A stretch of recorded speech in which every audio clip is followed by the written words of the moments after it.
तमाम देखने और सुनने वालों को new castle Christian network NCN TV के प्रोग्राम NCN के मेहमान में सैमसन जवेद की जानब से खुश आमदीद।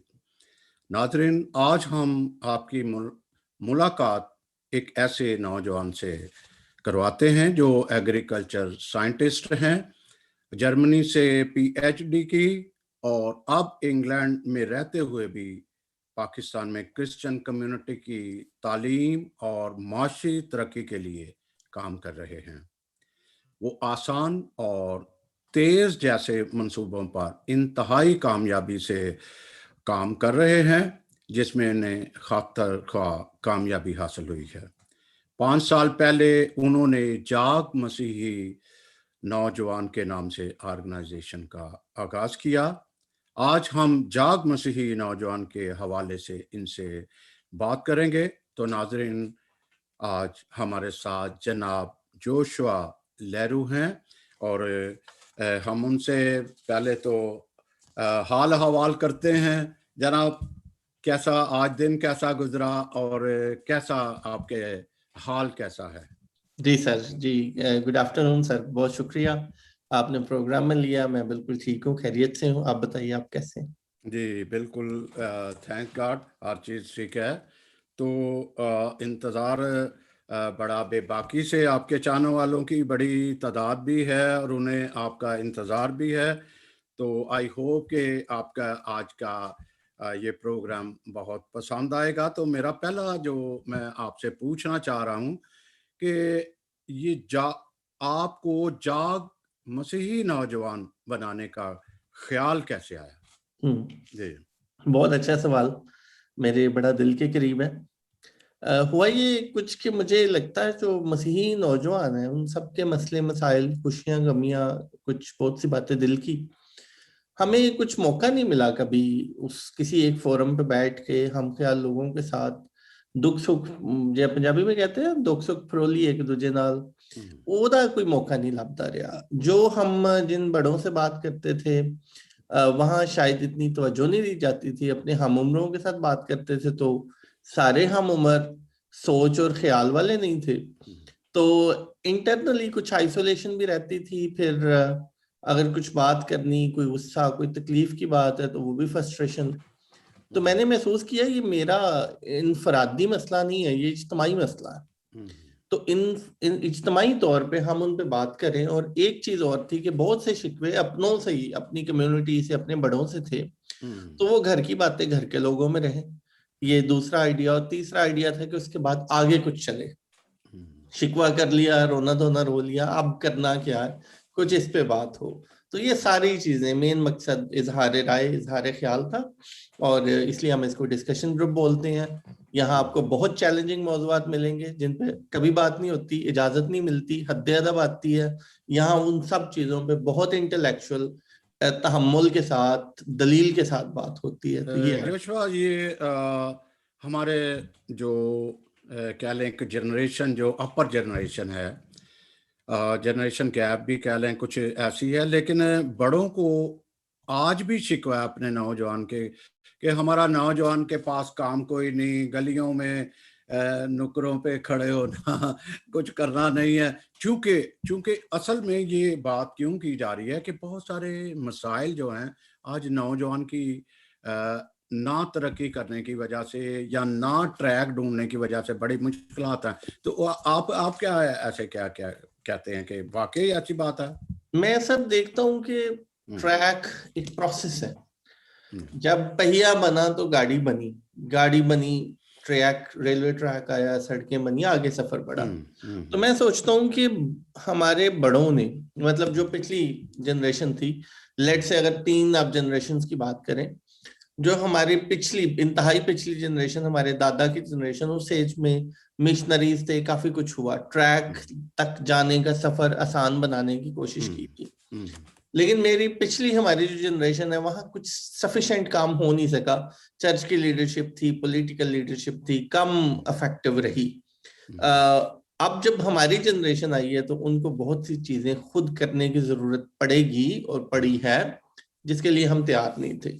तो जब एक नए नौजवान ने देखा कि उसको ना वो सपोर्ट मिल रही है, उसको ट्रैक चले वो खुद ही अपने लिए बिछाना पड़ेगा, उसको कोई धक्का तो मिले, धक्का भी नहीं मिल रहा। कोई उसको कैरियर काउंसलिंग की हम बात कर लेते हैं, हमारे बड़े बुजुर्गों ने 5वीं 8वीं 10वीं पास की, बीए तक पहुंचे, उसके बाद ऑर्गेनाइज्ड एफर्ट उतनी हुई नहीं बाकियों के लिए।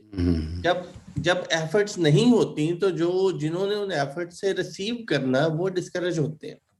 मुझे लगता है कि आज का नौजवान अगर किसी ट्रैक पे नहीं है तो इसका इसकी रिस्पॉन्सिबिलिटी हमसे पिछली जनरेशन को लेनी पड़ेगी, लेकिन यहां तक बात नहीं रुकती। अगर नहीं ट्रैक पे तो अब आगे हमने खुद ट्रैक पे आना है। यहां तक शिकवा दुरुस्त है उनकी गलती का, लेकिन गलती के बाद आगे अब शिकवों में तो सारी जिंदगी नहीं गुजरनी, आगे ट्रैक पे आना है, 4 कदम आगे बढ़ना, वो मेरी और मेरे जैसे बाकी यारों दोस्तों की जिम्मेदारी है। हम अपनी जिंदगी में कुछ करें और इस काबिल बने कि हम दूसरों की जिंदगी में भी कुछ कर सकें। जोशुआ, इससे पहले कि मैं जाग मसीही नौजवान की कारकर्दगी या उनके बारे उनकी तरफ जाऊं, तो मैं सिर्फ ये पूछना चाहूंगा कि बहुत सारा शिकवे शिकायत, जैसे मैं पहले कह रहा था, नौजवानों से है, लेकिन आप क्या समझते हो कि जो स्कॉलर्स हैं या इंटेलेक्चुअल हैं, क्या हमारी कम्युनिटी में कमी नहीं, अगर है तो वो कहाँ पे डाउनफॉल आया, या क्या काज क्या थे, वजूहत क्या है उनकी? मैं सर एक तो सोचता हूँ कि ओवरऑल आपको पाकिस्तान में एक इंटेलेक्चुअल ट्रेंड नजर नहीं आता, स्कॉलर्स नजर नहीं आते। स्कॉलर तब बनते हैं जब मुआशरे में इख्तलाफ राय होता है। मैं अपनी बात, अपनी दलील के लिए कुछ इल्म, कुछ किताबें, कुछ नकात लेके आऊंगा, आप अपनी के लिए लेके आएंगे, डायलॉग होगा, उस डायलॉग से नई बातें निकलेंगी, किताबें लिखी जाएंगी। अगर आप ग्रीक हिस्ट्री में देखें तो जो फिलॉसफी की ब्रांचेस जितनी बनी है वो इख्तलाफ राय की वजह से बनी है। हमारे पास इख्तलाफ राय नहीं है, सिर्फ यस सर की पॉलिसी है। और अगर इख्तलाफ राय है तो उस पर दलील नहीं है, उस पर बदतमीजी है, गालम गलोच, इस तरह का माहौल है। तो इस वजह से इल्म को, स्कॉलरली गुफ्तगू को या इंटेलेक्चुअल कंपोनेंट को वो एक हैसियत मिल नहीं सकी जो मिलनी चाहिए। वो कभी भी मुआशरे में कबूलियत के किसी मेयार पे नहीं पहुंच सका। तो सबसे बड़ी बात ये समाजी रवैया। दूसरे नंबर पे जिसने भी लिखा, ये हमारा मसला है, उसने तारीफ और तौसीफ के लिए लिखा। सबने नहीं, मतलब बेशतर जो, इसलिए आपको पॉपुलर लिटरेचर ज्यादा मिलता है। वो तहरीर आपको ज्यादा मिलेगी जिसको पढ़ के आप कहेंगे ये very good, that what I wanted to hear. वो तहरीर आपको कम मिलेगी जिसको पढ़ने के बाद आप चैलेंज करें, आप कहने नहीं ये फजूल बात है, मैं इसके जवाब में कुछ लिखूंगा, इसने मुझे चैलेंज किया, मैं इसका जवाबी चैलेंज दलील दूंगा। तो शौरी तरक्की नहीं हो सकी। और फिर जाहिर है पढ़ने वालों का, लिखने वालों का मीडियम किताब है, लिखना है, तो किताबें पढ़ने का भी ट्रेंड हमारे पास नहीं है। तो दोनों तीनों तरफ से चीजें, लेकिन हल इसका फिर स्कॉलर्स को ही देना पड़ेगा। और स्कॉलर्स को क्या हल देना पड़ेगा? कंटेंट राइटिंग पे काम करना पड़ेगा। जाग मसीह नौजवान की कामयाबियों में मैं बहुत खुश हूं इस बात से कि हमने कंटेंट राइटिंग पे बहुत काम किया। पाकिस्तानी क्रिश्चियंस का वाहिद ग्रुप, और भी बहुत अच्छे हैं, लेकिन जहां जितनी जो बहुत डिस्कशन ग्रुप है, डिस्कशन ओरिएंटेड ग्रुप है, डिबेट्स ओरिएंटेड ग्रुप है, वो जाग मसीह नौजवान है। और इस ग्रुप से बहुत से साथी, तकरीबन 10 साथी हैं जिन्होंने यहाँ से निकल के अखबारों में लिखना शुरू किया। और बाकी जाहिर है जो कामयाबियां, उन पे हम बात करेंगे। तो बात वही आपकी कि क्यों नहीं ये हो रहा, ये इसलिए नहीं हो रहा कि इसका कस्टमर नहीं है। मैं सॉरी माजरत खा हूँ। असल में कहते हैं कि जब अंग्रेज़ों ने कन्वर्ट किया, मिशनरी आए, उन्होंने काफ़ी ऐसा उनके लिए सोर्सेज पैदा की, लेकिन बाज़ लोग कहते हैं कि उन्होंने बीज तो बो दिया, फसल भी आ गई, लेकिन जो मज़ीद आगे पानी था, उसके जिम्मेदारियां थीं, वो पूरी नहीं की, वो छोड़ दिया। तो बीच में कुछ गैप भी आया। गैप जैसे बात मेरी थोड़ी लंबी हो जाए शायद, लेकिन ये है कि नेशनलाइजेशन, ये जो कुछ प्रोसेस, जो तालीमी प्रोसेस कह लें, या कुछ कह लें कि स्कॉलर्स का प्रोसेस, या ये भी कह सकते हैं कि जैसे हमारी जो फैमिलीज हैं इस काबिल नहीं थी कि वो एजुकेशन, हायर एजुकेशन ये दिलवाते हैं। इन बातों से आप क्या सोचते हो कि वाकई ये ठीक बातें जो मैंने की हैं? इस तरह? जी, मैं आपके मुत्तफिक हूँ कि गोरे आए, उन्होंने बीज लगाया, लेकिन मैं समझता हूँ कि बाग लगाने के लिए बीज लगाना काफी नहीं है, बाग लगाने के लिए माली तैयार करने भी जरूरी है। मुझे लगता है कि वो माली नहीं तैयार करके गए, वो बाग लगा के कुछ ना कुछ मेरे जैसे आप जैसे कि हाँ जी पानी लगू देना जब दिल करे, ये काफी नहीं था। मैं समझता हूँ कि उसको परवान चढ़ाना, मैं अक्सर एक क्लासिक एग्जांपल देता हूँ आपकी बात को आगे बढ़ाते हुए। मेरे बचपन में मेरे घर के आगे सल्वेशन आर्मी की डिस्पेंसरी थी, वो पूरे जिले में एक अच्छा सेहत का इदारा था, उसके साथ एक तालीमी इदारा कैथलिक चर्च का था, उसके पीछे एक चर्च ऑफ पाकिस्तान का इदारा और उसके साथ मेथोडिस्ट चर्च का। फिर पास ही एक यतीम बच्चों और मजदूर बच्चों के लिए भी चर्च का ही एक इंस्टीट्यूशन था। आज आप चले जाएं वहां कुछ नहीं है, बिल्डिंगें सारी मौजूद है लेकिन सारी खाली है, किसी में कुछ नहीं हो रहा। क्यों नहीं कुछ हो रहा? क्योंकि जब जो चलाने वाले थे उन्होंने चलाया और वो उसकी डेवलपमेंट एक ऑर्गेनाइजेशन एक कंपनी स्टाइल में नहीं हुई, उसकी डेवलपमेंट जो भी चलाने वाला था उसकी मेहनत के साथ हुई। जब वो माइनस हो गया तो काम फेल हो गया। तो अब कंपनी स्टाइल में वो तब चलता अगर एक कंपनी डॉक्यूमेंट पॉलिसी और एक फैक्टर जिसको सस्टेनेबिलिटी कहते हैं वो चलता होता। उसी खानेवाल के अंदर आपको नेस्ले की फैक्ट्री मिलेगी, एशिया की सबसे बड़ी मिल्क प्रोसेसिंग प्लांट। वो नेस्ले का मालिक है या नहीं है, वो प्लांट चलता रहेगा, क्योंकि दैट उसका ऑपरेशनल स्ट्रक्चर फर्क है, तंजीम साजी फर्क है, उसका प्रोसेसिंग प्लान फर्क है। तो हमें इस तरह का प्लान लाना पड़ेगा, क्योंकि ये पहले नहीं था, इसलिए हम फेलियर का शिकार हुए। अच्छा, एक जैसे हमारे बहुत सारे जो नए भी देख रहे हैं उनको नाजरीन को ये ज़रूरी बताना है कि ये जो जाग मसीही नौजवान जो है ये किस मकासद को आगे लेके जाते हैं, या गराज व मकासद क्या हैं, ये क्या है असल में? आप इसकी थोड़ा सा बताइएगा। ऑर्गेनाइजेशन है, तरीकाकार क्या, मकसद क्या है, किस उस पे खतूत पे काम करती है? जी, जाग मसीह नौजवान का आगाज 5 साल पहले एज ए डिस्कशन ग्रुप हुआ। जैसे मैंने गुजारिश की कि मैं सोचता था कोई ऐसा फोरम हो जहां बात करें, कुछ नेटवर्किंग हो, आपस में हम ख्याल लोगों के दरमियान राब्ते बढ़े, और खास तौर पे बावोल वो अपने दिल की बात एक दूसरे से कह सकें, यानी घर की बातें घर वालों से ही डिस्कस हों और इस तरह से डिस्कस हों कि उसका हल निकले। और जाहिर है मैंने ही शुरू किया था और मैं तब नया नया लिखने की तरफ आया था। मैं लिखता था, लोगों से राय मिलती थी, गुफ्तगू डिस्कशन को फरोग मिलता था। उसके बाद जान पहचान बनी।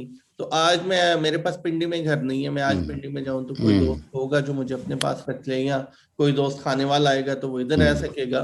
तो हम एक दूसरे की जरूरियात भी, खिदमत भी कर सकते हैं, जरूरतें भी पूरी कर सकते हैं, और अबव ऑल मेंटली हम एक दूसरे को कंपेनियनशिप दे सकते हैं। क्योंकि ये वही मसले हैं जिनसे हम अफेक्टेड हैं, और इसका हल भी हमने खुद देखना। हल तब निकलेगा जब प्रॉब्लम नोटिस होगी और फिर उस पर डिस्कशन होगी। एक इसका ये, दूसरा इसका था कि बात आगे बढ़े, जिंदगियों तक पहुंचे, और फिर हमने मुख्तलिफ एक्टिविटीज करवाई टैलेंट के लिए, या खुसूसी तौर पर टैलेंट में हमारा फोकस था इल्मी अदबी सरगर्मियां। हमने एक सिलसिला शुरू किया बुक ऑफ द वीक, मुख्तलिफ किताबों का तारुफ पेश किया, उन किताबों को किसी शक्ल में बताया कि आपको कैसे मिल सकती है, आप ये किताब पढ़ें, ताकि किताब पढ़ने की सरगर्मी को फरोग मिले। फिर मजमून नवीसी के मुकाबले होते गए, फिर छोटे छोटे कोई शायराना सी कुछ बात आ गई, कोई शेर सुनाए अपनी पसंद का। मकसद क्या, सारी चीजों को सोचने की तरफ, इल्म अदब किताब की तरफ लाना, और उसके बाद एक वसी सोच से, एक ख्याल की वसत से, एक समाज को बड़े एंगल पे देखते हुए उस समाज के अंदर उन सारी परेशानियों को जिससे मैं अफेक्ट हो रहा हूँ, छोटे छोटे स्टेप्स के साथ बेहतरी की तरफ लेके जाऊं। एक तहरीर थी मेरी, कुछ हिस्सा मेरा भी। उसमें एक खातून की कहानी है जो कनाडा से जाती है और उसका बच्चा कहता है आपका गांव नहीं साफ, तो वो खातून कहती है मेरा गांव है, चले मिलके साफ करते हैं। नालियां साफ की, नालियों के किनारों पे पौधे लगा दिए, वहां एक माली रखा, वेस्ट रिसाइकलिंग कर दी। वो ख्याली कहानी है मेरे लिए और हम जैसे बहुत से दोस्तों के लिए इंस्पिरेशन है कि बजाय मैं कॉन्स्टेंटली ये बात करूं कि मेरा गांव गंदा है, इस जुमले से गांव साफ नहीं होगा। हाँ, गांव साफ तब होगा जब सफाई के लिए झाड़ू हाथ में पकड़ के खड़ा हो जाऊंगा। तो यस, ये यस। जागमती नौजवान के कुछ मकासद में से ये था। फिर दायरा स्कॉलरशिप्स भी आए, जॉब इंफॉर्मेशन भी हुई, नेटवर्किंग हुई, मतलब मल्टीपल वे में गोल एक ही था, पाकिस्तानी मसीहों की बहाली के लिए अमली इकदामात और ज़ाहिर अमल ख्याल से शुरू होता है। एक और इसी तरह लेके आप एक अवेयरनेस प्रोग्राम भी आपने शुरू किया हुआ है जो किसान भाइयों के लिए, उसमें प्रैक्टिकल भी है, उसको इसी के साथ रिलेटेड है कि आपका कोई अलग से प्लान है वो? हाँ जी, बेसिकली अब हम ऑर्गेनाइज्ड हो चुके हैं। पहले जागमती नौजवान एक अपने आप में सारा कुछ एक ग्रुप था। अब हमने अपनी ऑर्गेनाइजेशन को बर्डन शेयरिंग का नाम दिया। बर्डन शेयरिंग की इंस्पिरेशन मुझे उस आयत से आई कि एक दूसरे का बोझ बांटो और इस तरह मसीह की शरीयत को पूरा करो। और उस आयत से मुझे पता चला कि ये बोझ बांटना एक चॉइस नहीं है, ये एक ऑब्लिगेशन है। जब ये ख्याल आया तो फिर उसको आगे बढ़ाया। ये 2010 की बात है। जागमती नौजवान एक अलग एक्टिविटी थी और अभी एक स्ट्रक्चर है कि बर्डन शेयरिंग के 3 प्रोजेक्ट्स हैं। बर्डन शेयरिंग का एक प्रोजेक्ट है जागमती नौजवान, एक प्रोजेक्ट है फार्मर फेलोशिप जिसकी आप बात कर रहे हैं, BFF burden sharing farmer fellowship, और तीसरा जो आगे हम लॉन्च करने जा रहे हैं ECM एजुकेशन कैरियर मेंटरशिप। तो इस वक्त Jagmati Naujawan is a project of burden sharing organisation.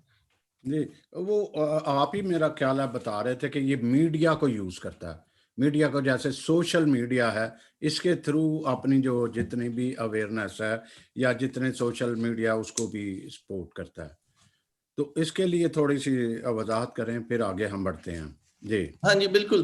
जागमती नौजवान हमें सोशल मीडिया से अपॉर्चुनिटी मिली। मैं इस वक्त पेशावर में, कोहाट में, अटक में कई दोस्तों को जानता हूँ। मैं इस वक्त हैदराबाद, कराची कई कॉन्टेक्ट्स को जानता हूँ। इस वक्त आप मुझे किसी शहर का नाम बोले तो मैं आपको अगले 5-10 मिनट में वहां से कोई साथी मिल जाएगा। और सिर्फ वो वहां रहने वाला नहीं होगा, वो हम ख्याल भी होगा, वो मेहनत करके जाएगा। एन मुमकिन है कि किराया भी अपनी जेब से लगाए और टेलीफोन कॉल के पैसे भी वो खुद दे, क्योंकि वो कॉज में आपके साथ है। तो कैसे ये रीच हुई? ये रीच हुई सोशल मीडिया की वसातत से। हमें एक बड़ा प्लेटफॉर्म मिल गया। मेरे पास इतने वसाइल नहीं है कि हम सारे शहरों में जाके कंपेनिंग करें जैसे पहले किसी जमाने में होता था। अब उसको बहुत इकोनॉमिकल बना दिया। अभी हमारी बातें अगर इतने लोगों तक पहुंचेंगी तो वो सोशल मीडिया की। तो that was the idea to use social media effectively. और इफेक्टिवली कि ना सिर्फ आप हम बात पहुंचाएं, हम वो ख्याल दूसरे के ख्याल में, जो मेरा ख्याल है वो दूसरे के ख्याल का हिस्सा बने, और मैं अपने हल निकालूं, वो अपने हल निकाले, बाहमी गुफ्तगू से कुछ मैं अमली जिंदगी में बढ़ूं, कुछ दूसरा साथी अमली जिंदगी में बढ़े। और गोल वही है कि पाकिस्तानी मसीहों की इज्तिमाई बहाली। अच्छा, आज हम अगर देखते हैं, एक तो ये देखते हैं कि मसीह नौजवान है कहाँ पे, खड़ा कहाँ पे है, फिर उसके मसाइल, बेशुमार मसाइल हैं। एक ये भी नौजवानों का ही मसला है कि वो एक जो फोर्स कन्वर्जन की वजह से या उसकी वजह से बदनामी कह लो, या वो हमारा एक बहुत बड़ा जो नस्ल कशी भी उसी जुमरे में आता है इस तरीके से। और नौजवान जो है वो नशे की इल्लत में भी गिरफ्तार है। कई ऐसे हैं, उसको आप कैसे टैगल करते हो, या आपकी ये जो ग्रुप है उसको कैसे लेता है कि नशे की इल्लत हो गई, फिर फोर्स कन्वर्जन में कैसे आप बच्चों को स्ट्रॉन्ग करते हैं, नौजवानों को इस तरह से, ये जो बेरोजगारी भी है, इसको कैसे आप टैकल करते हैं या किस सर तरह मैं से? इसका ना सारी अपने फोर्स कन्वर्जन की बात की, ये या नशे की बात की, इन सारी चीजों में कुछ तो समाजी दबाव हैं, कुछ तकलीफें, अजीयतें, मुसीबतें हैं। वो हम पाकिस्तान में रहते हैं। वो एक शेर मुझे बड़ा अच्छा, अजियत मुसीबत मलामत बलाएं, तेरे इश्क में हमने क्या क्या ना देखा। तो वो जब रहते हैं उधर तो फेस करनी पड़ेंगी। लेकिन उसका एक और भी फैक्टर है, वो है आइसोलेशन, एहसास तन्हाई। हम पाकिस्तानी मसीही बज़ाहिर कम्युनिटी कहलाते हैं, लेकिन हकीकी तौर पे हम एक दूसरे के साथ मिक्स नहीं करते, हम एक दूसरे पे ट्रस्ट नहीं करते, हम एक दूसरे के साथ जेन्युइनली मेल जोल नहीं रखते। हम में से बहुत सारे फैमिलीज हैं जो अपने बच्चों को बड़ी एक आइसोलेशन में रखती हैं। अब उस आइसोलेशन में कुछ फैक्टर्स लीड करते हैं एक प्रॉब्लम की तरफ दूसरी की तरफ। जागमसी नौजवान में आप एक फोरम पे आ जाते हैं, मेरे खाली जहन को मौजू मिल जाता है, मेरी तवज्जो मेरी एनर्जी को डायरेक्शन मिल जाती है जब कोई डिस्कशन चलती है, जब कोई छोटा मोटा टारगेट आता है, जब कोई इशू अंडर डिस्कशन होता है। तो एक तो जागमसी ने इन प्रॉब्लम्स का हल किया एंगेज करके नौजवानों को। दूसरा जागमसी ने इसका हल ऐसे किया कि मुख्तलिफ जॉब्स की आपने बात की, तो ये जॉब पोर्टल भी है, जो भी जॉब्स हैं वो हम जॉब्स पोस्ट करते हैं। अभी हमने उन पे सीरियल नंबर भी लगाने शुरू कर दिए हैं। 6 महीने में अब आपको कारकर्दगी बताएंगे और बताएंगे कि हमने एग्जैक्टली क्या कुछ कितना किया, क्योंकि अब हम ऑर्गेनाइजेशन है, we have whole team who is working with us. अगली एक तीसरी चीज हम इस पे ये करते हैं, तहरीर लिखना, बात करना उन मौज़ूआत पे उस तरह से खुल के बात करना जैसे पहले बात नहीं होती, तहरीर की शक्ल में। और उस तहरीर में कोशिश है कि पढ़ने वाला जज्बाती तौर पे उस वाक्य का हिस्सा बन जाए और पढ़ने के बाद पढ़ते पढ़ते वो उस वाक्य को लेके संजीदा हो। मिसाल के तौर पे अगर फोर्स कन्वर्जन है तो उस पर 10 नुक्ता नजर हो सकते हैं, लेकिन जब एक लड़की की कहानी या लड़के की आएगी जो उस प्रोसेस से गुजरा है, तो उसके दुख भी आपको फील होगा, उसका चैलेंज भी पता चलेगा, और आखिर में ये भी आएगा कि हम कैसे इस तरह के वाकयात को कम करें, कैसे हम इन नौजवानों को रिस्टोर करें। सेम गोज विद नशा, सेम गोज विद बेरोजगारी। कुछ और मामले, कुछ ऐसे चैलेंजिंग टॉपिक थे, जैसे था बात नहीं सुनी गई, बात नहीं कही गई। इसमें इस चीज पे बात की गई कि जब हम बाहमी तौर पे गुफ्तगू नहीं होती पेचीदा मौज़ूआत पे, हद्दे-अदब आ जाता है या माशरती पेचीदगियां आ जाती हैं, तो वो टॉपिक्स तो फिर भी मौजूद रहते हैं, आप बात ना करें, लेकिन उससे आपके बच्चों के अंदर एक लोनलीनेस का फैक्टर बढ़ता है। तो 3 पॉइंट है, 3 पॉइंट की स्ट्रेटेजी, एक तहरीरें जिसके अंदर सोल्यूशन हो, दूसरा नेटवर्किंग, तीसरा ऑक्युपाई करना आपको ज़हनी तौर पे मुख्तलिफ तरीकों के साथ।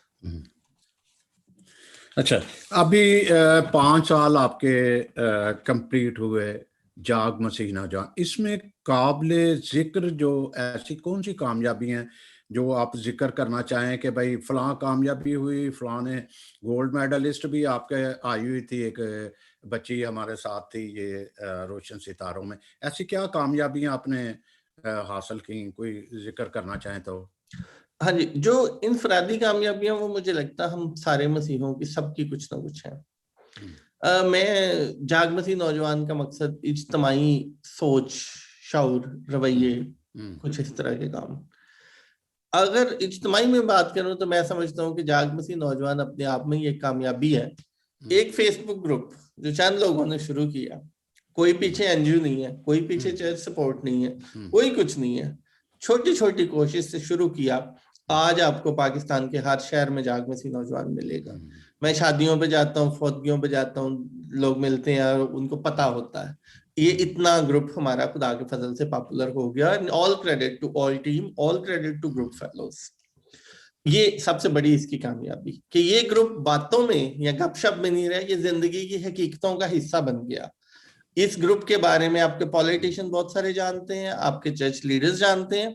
क्यों जानते हैं? क्योंकि उसका रियल जिंदगी में इम्पैक्ट किया। मेरे नजदीक सबसे बड़ी कामयाबी है। दूसरी कामयाबी, इन सब लोगों ने अपनी जेब से कुछ पैसे डाल के, किसी ने 100 रुपए, किसी ने 1000 रुपए डाल के 2015-16 के अंदर लाहौर के लिए 1 लाख रुपए का स्कॉलरशिप अरेंज किया। वहां तकरीरी मुकाबला करवाया जिसमें बड़े इनामात दिए गए।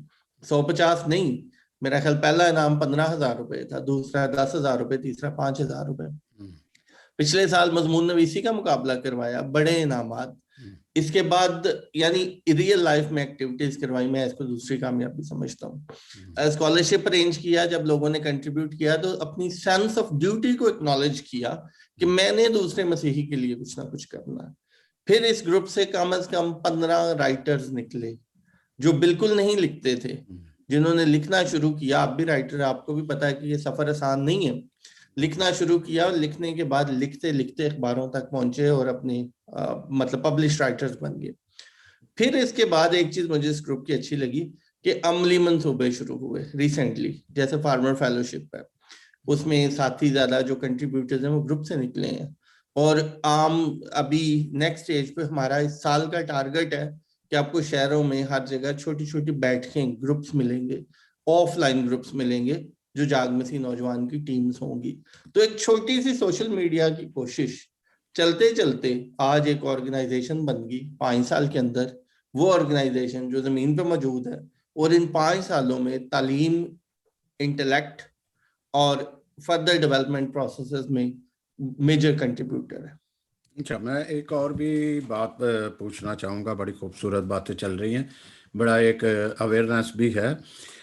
ये जो तालीमी निज़ाम, पाकिस्तान का तालीमी निज़ाम है, ये चूँकि नौजवान तंजीम है, ये उसको कहाँ तक सपोर्ट कर रही है? या तालीमी निज़ाम बिल्कुल ऐसा है कि जो नौजवान को बढ़ने में बड़ी सारी रुकावटें हैं, या जैसा हमारे सेमेस्टर हैं, अभी तो सेमेस्टर सिस्टम वहाँ भी शुरू हो गया। आप क्या तजवीज़ करते हो या कैसे देखते हो कि हमारा तालीमी निज़ाम ठीक जा रहा है?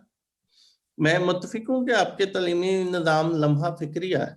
हम्म। और मुझे ज्यादा फिक्र, आपको हैरत होगी ये बात जान के कि तालीमी पाकिस्तानी मसीहों के तालीमी मसाइल पाकिस्तान में नहीं है, बल्कि अब मैं यूके में हूँ तो मुझे लगता है यहाँ भी हमारी मिलती जुलती मुश्किलात हैं। लेकिन ये एक फर्क मौजू है। पिछली बात पे आते हुए इस चीज को रियलाइज करते हुए हमने ईसीएम का आगाज किया। हमारा अगला प्रोजेक्ट है ईसीएम, एजुकेशन कैरियर मेंटरशिप। और उसका फंक्शन ही ये है कि नॉर्मल तालीम में जो रुकावटें हैं, जो गैप है, वो ईसीएम सेंटर उनको हेल्प करेगा फुलफिल करने में एज ए ट्यूशन सेंटर। उसके बाद अगली स्टेज में ईसीएम इजाफी प्रोग्राम लेके आएगा। मिसाल के तौर पे आप बायोटेक्नोलॉजी में बीएससी कर रहे हैं और आपके पास जितने कोर्सेज हैं वो बायोटेक्नोलॉजी के हैं, लेकिन बायोटेक्नोलॉजी के सोशल एस्पेक्ट पे आपको नहीं पढ़ाया जा रहा और आप पढ़ना चाहते हैं। आप ईसीएम से राब्ता करेंगे, ईसीएम आपके लिए कोर्स लॉन्च करेगा अगर आप 10 या 15 लोग होंगे। इसी तरह बाकी नॉलेजेस के अंदर जो जो मार्केट डिमांड है या जो आपकी एग्जैक्ट पर्पस को पूरी करने वाली चीजें हैं जो आप सीखना चाहते हैं, और अगर वो मिसिंग है तो ईसीएम उसको पूरा करेगा। तो पाकिस्तानी निज़ाम तालीम में होलिस्टिक अप्रोच नहीं है। होलिस्टिक अप्रोच ये है कि आप सारे फैक्टर्स को टच करते हुए उसको नैरो डाउन करें। वहां हम बहुत स्पेसिफिक एरियाज पे जाते हैं और पढ़ने का निज़ाम भी हमारा ज्यादा याद करने पे है। डिस्कशन ओरिएंटेड, क्वेश्चन ओरिएंटेड निज़ाम तालीम नहीं है। सोसाइटी में भी इस तरह का रवैया नहीं है। तो इस रवैये को चेंज करने की इब्तदा स्कूल से, पढ़ने के अमल से होगी। और उसके अंदर जो चीज मुझे पिछली, आपने फोर्स कन्वर्जन की बात की या कन्वर्जन की बात करते हैं, हम उसी अपने ईसीएम के अंदर अब जो बच्चा पढ़ेगा वो क्रिश्चियन कॉन्टेक्स्ट में पढ़ेगा। जो उसको ट्यूशन मिलेगी वो क्रिश्चियन कॉन्टेक्स्ट में मिलेगी। मैं जब स्कूल गया बचपन में तो मुझे पहला सबक ये नहीं पढ़ाया गया कि 1+1 is 2। मुझे ये भी नहीं पढ़ाया गया कि A for एप्पल। मुझे पढ़ाया गया मैं कौन हूं, मैं मसीही बच्चा हूं। आज जब मैं अपने कजन से, अपने किसी छोटे बच्चे से पूछूं कि मैं कौन हूं, मैं मसीही बच्चा हूं, उसको ये सवाल नहीं पता। उसको ABC बाकी सब पता। जब ये बच्चा स्कूल जाता है, ये बच्चा मसाले सीखता है, इल्म हासिल करता है, तो उस अमल में, इस प्रोसेस में क्रिश्चियनिटी या उसका फेथ इररेलेवेंट है।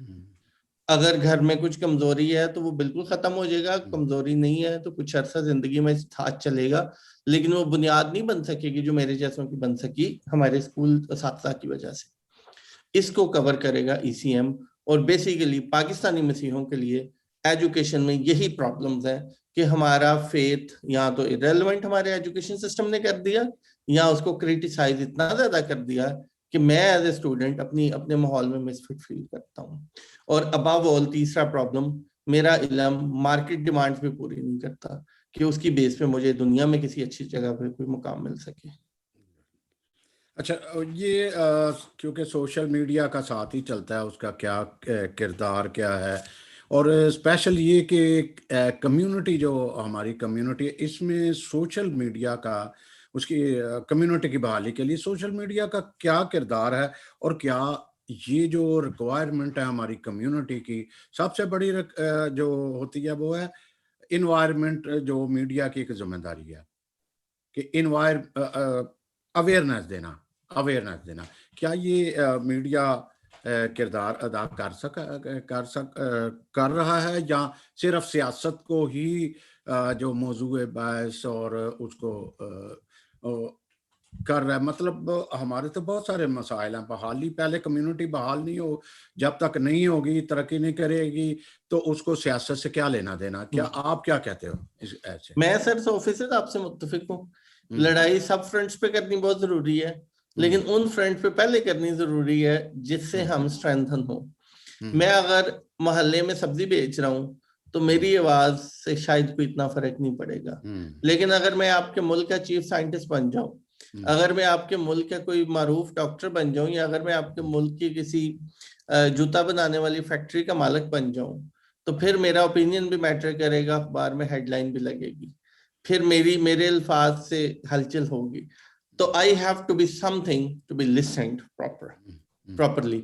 या मैं अगर if I am not something, तो मैं किसी जर्नलिस्ट की तरह इतना अच्छा, इतना मेरा इन्फ्लुएंस हो, मेरी एक तहरीरों में तसलसल हो कि मेरी बात सुन के सुनने वालों को कॉन्शियस होना पड़े।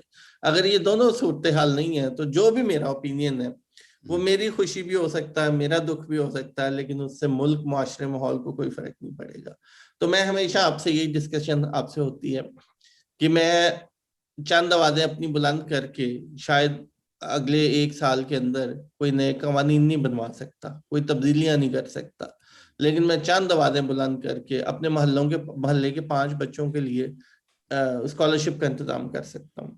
मैं थोड़ी जोर लगा के चंद आवाजें बुलंद करके अपनी गली की सफाई कर सकता हूँ, या मैं चंद आवाजें बुलंद करके किसी घर में 2-4 सिलाई मशीनों का इंतजाम कर सकता हूँ। तो मैं वो करूँ, करना सब कुछ जरूरी है, लेकिन मैं वो करूं जिसमें रिजल्ट्स मुझे कुछ नजर आते रहें, कुछ चीजें ग्राउंड पे डेवलप हों।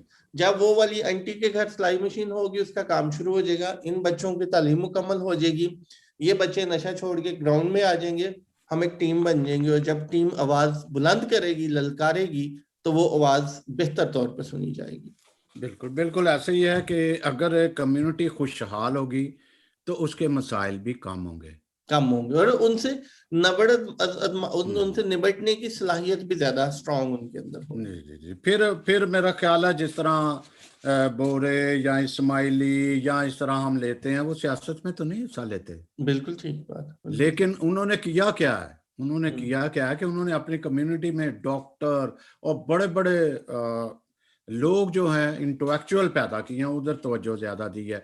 तो अगर हम जो है वो ट्रक की बत्तियों के पीछे लगने की बजाय एक ही राटा लगाई हुई है, तो हम हाईलाइट पूरी तरह एजुकेशन की तरफ लाएं।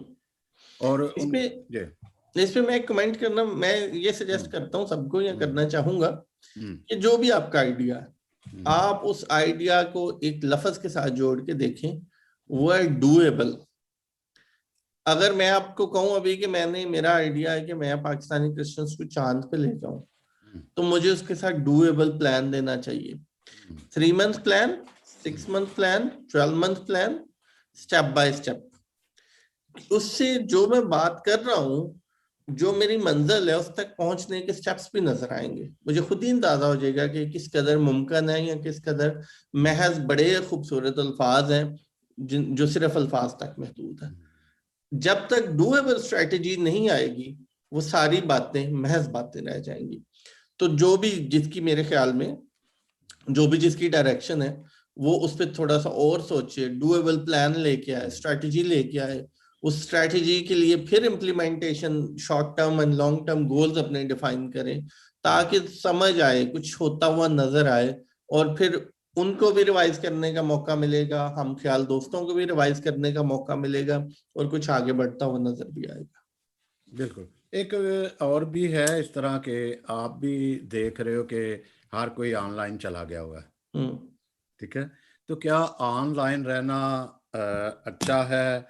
फिर बेशुमार चैनल भी हैं, तो आप क्या कहोगे इस बारे में? चैनल होना तो कोई ऐसी बुरी बात भी नहीं है, कोई बुरी बात नहीं कि चैनल जितने मर्जी हो। हाँ बिल्कुल, मैं मुत्तफिक हूँ। मुझे ना इशफाक अहमद की एक बात बड़ी पसंद है। वो कहता है कि मेरे एक दोस्त थे, तो वो टेलीफोन ऑपरेटर थे किसी जमाने में, जिस जमाने में लोग कॉल बुक करवा के कॉल करते थे। वो कहते थे कि वो दूसरों की बातें सुन भी सकते थे, तो उन्होंने कुछ कैलकुलेशन की, उनके दोस्त ने।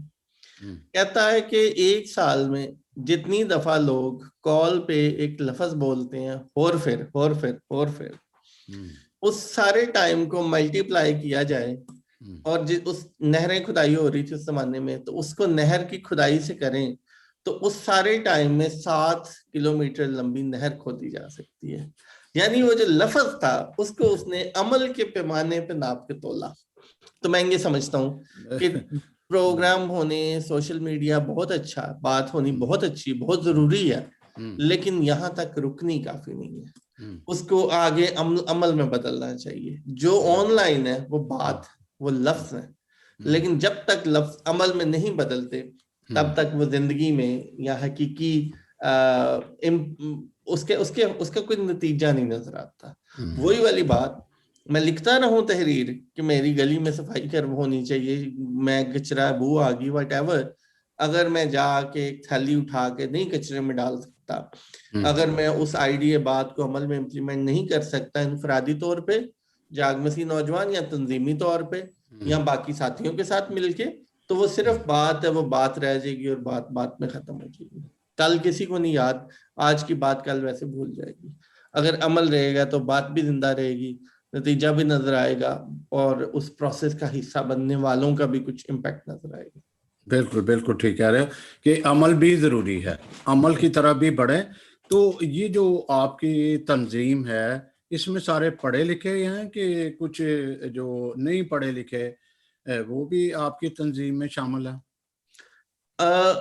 पढ़ाई की हमने डेफिनेशन एक, मतलब पढ़े लिखे को किस पे डेफिनेशन पे हर कोई अपना डिफाइन करता है। किसी कोई बीए वाले को पढ़ा लिखा कहेगा, कोई 5वीं जमात को पढ़ा लिखा कहेगा। हमारी तरफ से कोई कंडीशन नहीं है, कोई भी तालीमी मेयार।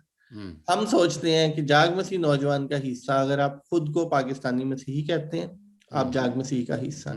हम नहीं पूछेंगे आप कौन से चर्च जाते हैं, आप उस गुफ्तगू में शरीक हो सकते हैं, आप जाग मसीह का हिस्सा। आप अपने आप को कम्युनिटी से एसोसिएट करते हैं, आप जाग मसीह का हिस्सा। तो मैं हमारी पढ़े लिखे की हैं जो भी डेफिनेशन है वो ये 2-3 पॉइंट तक महदूद है। इसके अलावा हमने कुछ रिस्ट्रिक्शंस लगाई, आप उसका ख्याल रखते हैं, आप जाग मसीह का हिस्सा। मिसाल के तौर पे जाती जिंदगी में बात करने की, जातियात पे बात करने की, पर्सनल अटैक्स की, ये सारी चीजें नहीं, आइडियाज पे बात करें, वुसअत के साथ आगे चलें। हाँ जी, लेकिन बाय चांस ये नारा, ये बातें जिन लोगों ने ज्यादा इसमें शिरकत की वो डिग्री होल्डर्स हैं, यानी हमारे पास अभी जितने भी टीम में वो सारे ही कुछ मास्टर्स हैं, कोई 1-2 PhDs भी हैं। लेकिन अगर आप ग्रुप में साथियों की बात करें तो मुझे लगता है पाकिस्तानी क्रिश्चियंस का मोस्ट एजुकेटेड ग्रुप जाग मसीह नौजवान है। हमारे पास 11,000 है, मेरा ख्याल है उसमें कोई 2-3 हजार लोग हैं जो एमफिल मास्टर्स हैं, या ज्यादा होंगे बल्कि उससे, कोई 30-40 या 20 होंगे जो PhDs भी होंगे, मेडिकल डॉक्टर, इंजीनियर। तो they are highly educated people. You can get the idea through their conversation or their ability to collect all thoughts and focus them on the point they just want to do. लेकिन again ये कोई भी कर सकता है, तालीम इसके लिए कोई इतनी जरूरी नहीं है, अपना थॉट प्रोसेस रिफाइंड होना ज्यादा जरूरी है। असल में जब हमारी एक यूथ थी तो हमने कभी भी ऐसा नहीं इम्तियाज नहीं रखा था कि पढ़ा लिखा नहीं, पढ़ा लिखा होना चाहिए या अनपढ़ नहीं यूथ का हिस्सा होना चाहिए। असल में डेवलपमेंट होती है ऐसे कि आप उसको भी शौर दे रहे हैं कि वो भी चले आपके साथ, वो भी आगे पढ़े, आगे तरक्की करे। हम इस तरीके से लेके आते थे, लेकिन आज कॉन्सेप्ट ये है कि सिर्फ पढ़े लिखे ही यूथ में आ सकते हैं, उनकी एक्टिविटीज इस किस्म की आ गई हैं। तो मैं आपको बताता हूँ कि जब जाग मसीह नौजवान का हमने तकरीरी मुकाबला करवाया लाहौर में, तो उसमें हमारे जो पहले चीफ मेहमान खुसूसी थे बिल्कुल पढ़े लिखे नहीं, एक मेहनत कश मजदूर इंसान थे। उन्होंने अपने बच्चों को तालीम दी और इस वजह से वो हमारे लिए इंस्पिरेशन और वो मेहमान खुसूसी। बाकी चीजों में भी मेरा एक तहरीरी सिलसिला, उसमें बच्चा पूछता मैं क्या बनूं, बाप से पूछता मैं क्या बनूं, तो बाप उसको नहीं कह रहा है कि तू डॉक्टर इंजीनियर ही सिर्फ बन। बाप उसको कहता है कि तू जूते भी अगर सिलाई करे तो भी अच्छा है, कपड़े सिए तो भी अच्छा है, लेकिन जो भी कर बेस्ट कर, be top in the market whatever you do. फिर एक और तहरीरी सिलसिला, उसमें 2 बंदे जॉब देखने जाते हैं, मतलब सिलसिला तो नहीं, एक तहरीर। तो उसमें ये पॉइंट है कि आप अपने नॉलेज को इम्प्लीमेंट कैसे करते हैं, दुनिया माहौल से क्या सीखा जिसको काम का हिस्सा बना सकते हैं, डिग्रियां काफी नहीं है। तो तालीम को हम डिग्री तक कन्फाइंड कर नहीं सकते। और इंसान की जिंदगी एक इल्म है। इस हवाले से भी एक और है, बाबा बरकत का अकीदा, बड़ा सादा सा मासूम सा बंदा, लेकिन वो अपनी बात करता है एक अपने तजर्बे से। तो मैं मुत्तफिक हूँ आपसे, तालीम या इल्म को डिग्रियों की कसौटी पर नाप के नहीं देखा जाना चाहिए। बिल्कुल बिल्कुल सही कह रहे हैं आप। ये तनकीद जो है, हम या आप तनकीद को किस तरह से जो है वो हैंडल करते हैं, या इल्ज़ाम तराशी? आप इल्ज़ाम तराशी भी हमारी कम्युनिटी में बड़ी चाल निकली हुई है, बहुत इल्ज़ामात हो रहे हैं, जो काम करने वाला है उस पर इल्ज़ाम लगा के उसको इस तरह डिसार्ड करो कि वो छोड़ ही जाए। मुझे फलसफे में बड़ी दिलचस्पी है, तो मैंने कुछ फिलॉसफी अपने लिए कुछ डेवलप की है। मेरा अपना नुक्ता है कि जिस इंसान का आपकी जिंदगी में मेजर कंट्रीब्यूशन नहीं है, उसका कोई भी ओपिनियन मैटर नहीं करता। मैं बस में बैठा हूँ, बाहर कुल्फी बेचने वाला बच्चा दूर से कहता है दूसरे बच्चे को कि ये बंदा अच्छा नहीं है, तो मुझे कोई फर्क नहीं पड़ता। अगर वो कहता है कि बहुत अच्छा है, तो मुझे फिर भी कोई खास फर्क नहीं पड़ता। हाँ, जो मेरा करीबी है, मेरा उस्ताद है, मेरा अजीज है, मेरे अब्बा, कोई वो कहते हैं, वो मुझे जानते हैं, वो जो बात कहते हैं वो मेरे लिए कहीं ना कहीं अफेक्ट करेगी, क्योंकि वो इल्म की जानने की बुनियाद पे है, ऐसे रैंडम ओपिनियन नहीं है। तो मैं रैंडम ओपिनियन बहुत सारे होते हैं, मैं उनको इतनी तवज्जो नहीं देता। दूसरा, मुझे लगता है मेरे पास बहुत सारे और काम है करने को, वो तनकीद का जवाब देने की बजाय। और तीसरा, मेरा ख्याल है कि अपना सेल्फ, आप अंदर से कॉन्शियसनेस आपकी क्लियर हो, बाकी जो भी के वो ठीक है, वो उसकी राय है, वो मेरे मुताबिक भी हो सकती है, मेरे उल्ट भी हो सकती है। और एंड ऑफ द डे मकसद ये है कि लोग मिलके सोचें। अगर कोई सोचता है और उसकी सोच में मैं गलत हूं, तो बिल्कुल ठीक है, एंड ऑफ द डे वही फुलफिलमेंट हो रही है जो मैं करना चाहता हूँ, कि वो सोचे। और आखिरी बात, मैं अपने आप को डिस्टेंस करना जानता हूँ या सीख किया हूँ थोड़ा सा। इसमें भी मेरा एक तहरीरी सिलसिला लामा और भिक्षु का सफर, उसमें मुझे मदद मिली कि मैं अपनी तहरीर से खुद को अलग करके देखता हूँ। आप मेरी तहरीर के 2 जुमलों को बुरा कहेंगे तो आपको मेरे उस ख्याल पे एतराज है। वो मैं नहीं हूं, मैं फर्क इंसान हूँ। मेरी तहरीर, मेरी ख्याल सोच का चंद जुमलों तक या कुछ हिस्से हैं बड़े महदूद से। तो ये मैं अपने लिए भी, मेरे लिए तो ये काफी चीजें, काफी टिप्स हेल्पफुल रही हैं। मैं दूसरों से भी यही शेयर करता हूँ कि आपका ख्याल, आपका कोई उसको पसंद करेगी या ना पसंद करेगी, उसका हक है। और लेकिन उसकी मेहरबानी कि उसने वक्त निकाल के आपके ख्याल को पढ़ा या इस काबिल समझा कि वो पढ़े, और उसके बाद उसने जो भी राय दी उस राय को कबूल करें। आप बेहतरीन है, अपने अंदर से दिल आपका मुतमईन हो, बाकी राय अच्छी भी मिलेगी, बुरी भी मिलेगी। एक कौमी यकजहती का फुकदान हम कहते हैं, लेकिन कुछ लोग कहते हैं कि नहीं, जब भी कोई इशू होता है तो वो उठ खड़े होते हैं, सामने आते हैं। ठीक है, जब इशू हो तो वो खड़े हो जाते हैं या एक प्लेटफॉर्म पे आ जाते हैं। तो क्या ये जो कौमी यकजहती या कम्युनिटी में यकजहती का फुकदान है, तो इनको यूनाइट करने के लिए आपके पास क्या तदाबीर हैं? बिल्कुल ये फुकदान है, लेकिन मैं इसको प्रॉब्लम नहीं समझता। मुझे लगता है ये नॉर्मल है। जब तक इंसान किसी चीज का हिस्सा ना बने तो वो उसके साथ नहीं जुड़ पाते। मैं इसको नफ्सियाती अंदाज में देखते हुए ये समझता हूँ कि इसका हल ये है कि 3 चीजें इंसानों को चाहिए। एक, उनको चाहिए एक्नॉलेजमेंट। अगर उन्होंने कुछ किया, आप उसको एक्नॉलेज करें। मैं अगर आपका सारा क्रेडिट खुद ही ले लूंगा, आपको एक्नॉलेजमेंट नहीं मिलेगी, you won't be happy because you have spend really lot of time on that. दूसरा इसका हल ये है, आपको इज्जत दी जाए, दूसरों को आप इज्जत दें। इज्जत का मतलब है, अगर कुर्सियों पे सारे आपने 10 कुर्सियां, तो यहाँ तो सारे कुर्सियों पे बैठे, यहाँ सारे नीचे बैठ जाए, ताकि किसी को डिवीजन ना, इज्जत मिले सबको। तीसरा है कि अगर आप उस काम से अगर कोई आपको माली फायदा आ रहे हैं, तो वो भी सब में यकसा तकसीम हो, या किसी फार्मूले से तकसीम हो, वो एक बंदे तक ना रह जाए। तो अगर ये 3 चीजें हो, क्रेडिट मतलब मोरल क्रेडिट या उसकी तारीफ, एक्नॉलेजमेंट दूसरा रिस्पेक्ट, और तीसरा financial fair, be fair in your financial terms. तो फिर लोग, मुझे लगता है, आपके साथ ज्यादा रह सकते हैं। और अबव ऑल आप उन्हीं लोगों को साथ रखें जो आपके हम ख्याल है। आई मीन इट्स नॉट, अगर आपके साथ 20 लोग हैं, 19 को आपकी बात ही नहीं समझ आई, या 19 के साथ आपकी रोज ही लड़ाइयां ही हो रही हैं, तो आप अगली जंग के लिए नहीं जा सकते, वो तो अंदर से ही नहीं आप निकल सकते। तो it's better to go out with one person instead of 20 people, but this one person should be like-minded person you should be able to rely on।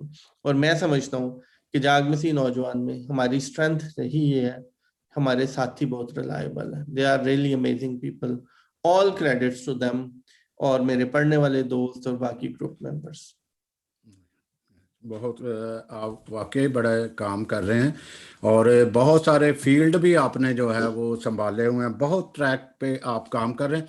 इसको मैनेज कैसे करते हैं आप जॉब भी करते हो, अपनी पर्सनल भी मसरूफियात है, मैनेज सारा कुछ कैसे करते हो? Thank you. मुझे बहुत मुश्किल हो रहा था, और अभी चीजें बहुत बेहतर हो गई हैं, क्योंकि अभी हमने इसको एक तंजीम बना दिया, बर्डन शेयरिंग। और बर्डन शेयरिंग के हमारे नेशनल लेवल पे हमारे साथ वॉलंटियरली जॉर्ज साहब हैं, जॉर्ज जॉन साहब, वो उसको लीड कर रहे हैं। उसके बाद एडमिन का काम बड़ी मेहनत से इरम फबी हैं, वो कर रही हैं। और फिर बाकी टीम्स हैं, नीचे हमारे ऑपरेशनल मैनेजर हैं, फिनांस मैनेजर हैं, एक पूरा स्ट्रक्चर है जैसे एक ऑर्गेनाइजेशन है। प्रोजेक्ट्स हैं, प्रोजेक्ट हेड्स हैं, उसके बाद प्रोजेक्ट हेड्स के नीचे उनकी टीम्स हैं, फिर उसके बाद एडमिन ब्लॉक अलहदा है।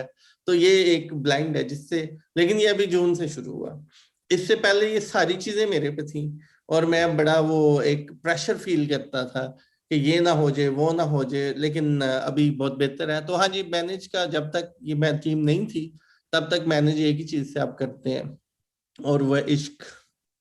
when you are crazy for something you do it whatever it take।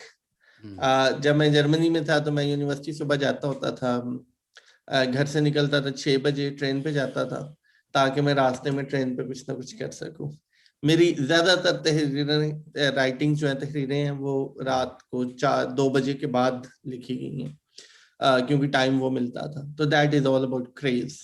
मुझे, आप हम सबको जिस चीज का क्रेज होगा, मेरे लिए पाकिस्तानी क्रिश्चियन कम्युनिटी, उनकी sustainable, visible, significant development is a goal of my life. अगर वो अचीव है तो वेरी गुड, नहीं अचीव तो वन ऑफ द फेलियर। अच्छा, एक बड़ा पर्सनल नहीं, आपकी तंजीम से पर्सनल सा क्वेश्चन है कि आप इतना कुछ सोचते हो, करते हो, तो ये फाइनेंशियली जो प्रॉब्लम्स आती हैं उसको कैसे हल करते हो आप?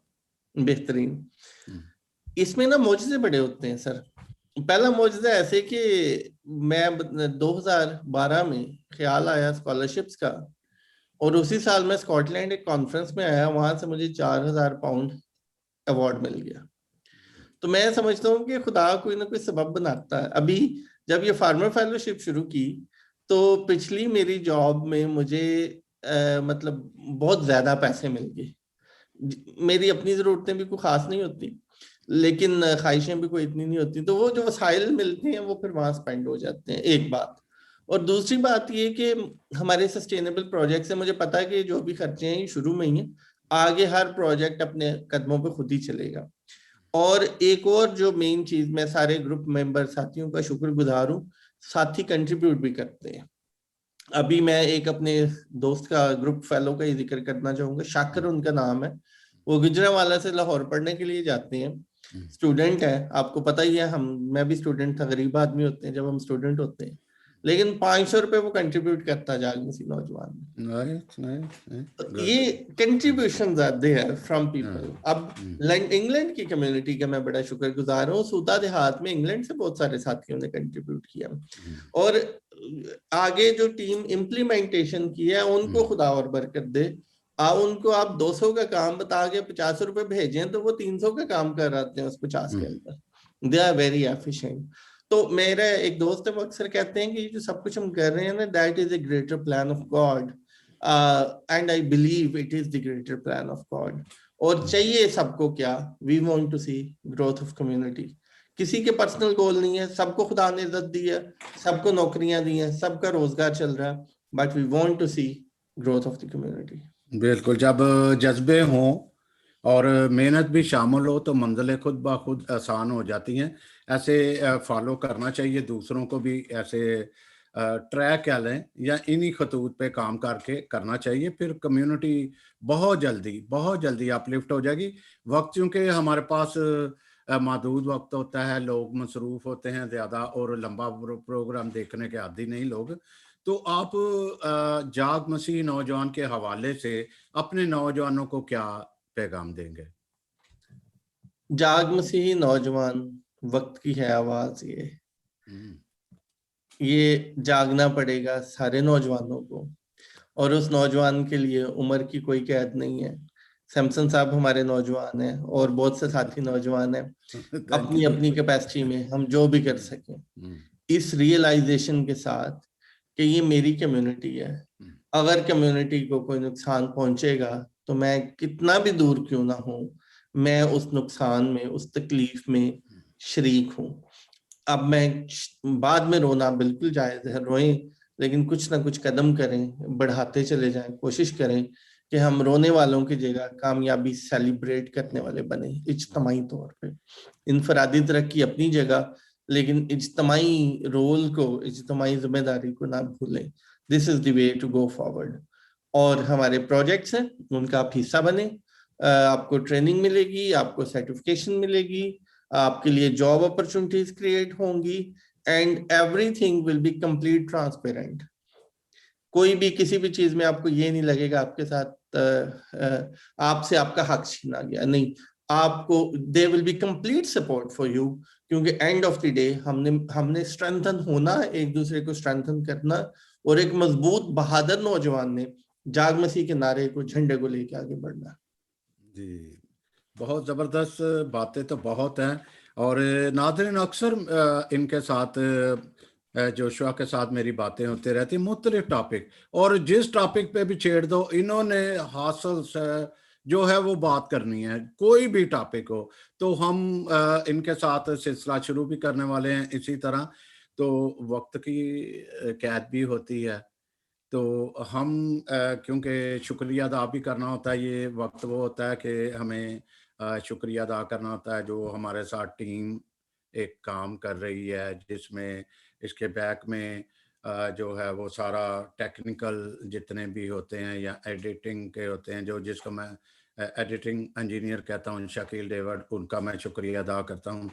फिर उनके बाद जावेद भट्टी साहब हैं, इसके कोऑर्डिनेटर, इसको प्रमोशन में वो उनका बड़ा किरदार है, और बहुत सारी हमारी टीम है, सारी काम लेती है। लेकिन नाज़रीन, एक बात ज़रूर कहेंगे कि इस तरह के कारवां के साथ आप शामिल होते जाओ, ताकि और बड़े ज़्यादा बड़े तनकीदी रास्ता, एक बड़ी जो हमारी कम्युनिटी में कलमियाँ है, तनकीद बड़ी होती है, इल्ज़ाम तराशी होती है। एक बंदा सीधा सीधा भी जा रहा है, उसको भी वो कई दफ़ा ऐसा निशाना बना देते हैं कि वो बड़ा डिसहार्ट होता है। वो सोचते हैं यार मैंने कौन सी गलती कर ली, मैं शौर देता हूँ तो मैं कौन सी गलती कर ली, मेरे पे मुख्तलिफ अंदाज से जो है इल्ज़ामात की एक बारिश शुरू हो गई है। और दूसरा नाज़रीन, जो एक जोशुआ ने बड़ी अच्छी बात की थी कि हमें जो है हर वक्त ऑनलाइन रहने की बजाय हमें प्रैक्टिकल लाइफ की तरफ जाना है। ये वही बातें हैं कि बातें कम करो और काम ज़्यादा करो, फिर ये हमारी कम्युनिटी जो है एक जगह पे जाएगी। तो खुदा आप सबका हामी व नासिर हो। और जोशुआ, डॉक्टर जोशुआ का हम तहे दिल से शुक्रगुज़ार हैं कि वो हमें जब भी हम उनको कहते हैं वो वक्त देते हैं। फिर आपको और इनका इंट्रोडक्शन मुख्तलिफ वो कराएंगे कि ये क्या क्या करते हैं, आप भी गालबन हैरान होंगे। Thank you very much. बहुत बहुत शुक्रिया sir, thank you so much.